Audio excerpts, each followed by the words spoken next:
तो मैथ्स में हर क्यू का जवाब है। बचपन से हम ये फार्मूला पढ़ते आ रहे हैं और ऐसा बोलेंगे कि ये फार्मूला रट्टा मारते आ रहे हैं। बचपन से हम ये फार्मूला रट्टा मार रहे हैं कि a plus b whole square is equals to a square plus a plus b whole square is equals to a square plus b a square a plus b whole square is equals to a square plus plus 2ab plus b square a square a plus b whole square is equals to a square plus twice a b plus b square ये होता है।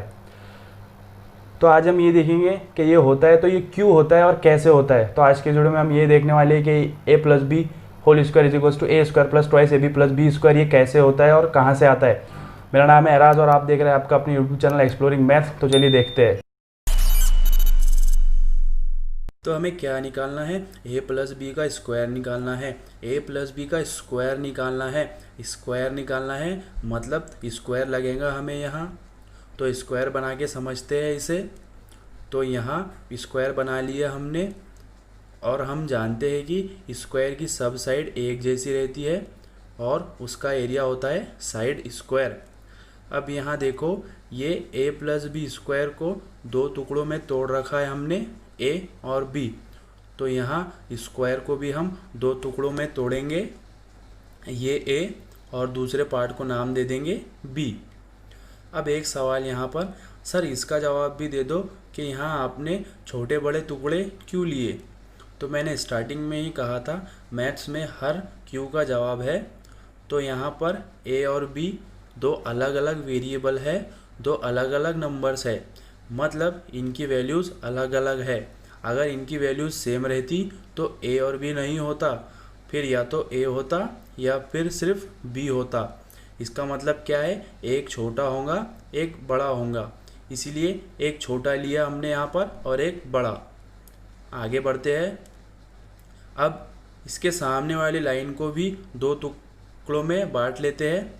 ऐसे ही इधर वाले को भी दो टुकड़े हो जाएंगे, ए और यहाँ बी। ऐसे ही इसके सामने वाली लाइन के भी दो टुकड़े कर देंगे, ए और बी। अब अगर इसे आमने सामने की लाइन में अगर मैं मिला दूँ तो ये कुछ इस तरह हो जाएगा और अगर इसे भी मिला दूँ तो पूरा स्क्वायर ऐसा बनकर आएगा। अब देखो यहाँ पूरे स्क्वायर की साइड कितनी है, ए प्लस बी, ठीक है। अगर इसका एरिया निकालना हो, क्षेत्रफल निकालना हो, रकबा निकालना हो तो मुझे क्या करना होगा। तो दोस्तों मुझे इस छोटे वाले स्क्वायर का एरिया निकालना पड़ेगा, इस बड़े वाले स्क्वायर का एरिया निकालना पड़ेगा और इस रेक्टेंगल का एरिया और इस रेक्टेंगल का भी एरिया निकालना पड़ेगा। तो आइए निकालते हैं। तो इस छोटे स्क्वायर की साइड क्या है, ए, तो इसका एरिया कितना होगा, ए स्क्वायर। अब अगर इस रेक्टेंगल की बात करें तो रेक्टेंगल का एरिया कितना होता है, लेंथ मल्टीप्लाई बाय ब्रेथ। तो क्या आएगा यहाँ, ए बी।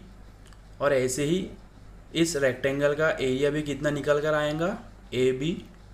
तो एक ए बी और एक ए बी कितना होगा, दो ए बी होगा। तो क्या होगा यहाँ, प्लस के 2ab।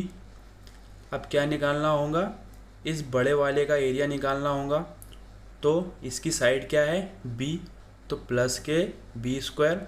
तो इसी तरह से इस पूरी फिगर का एरिया निकल कर आ जाएगा, a square plus 2ab plus b square. तो इसीलिए मेरे दोस्तों ए प्लस बी का square a square plus twice a b plus b square होता है ना आसान।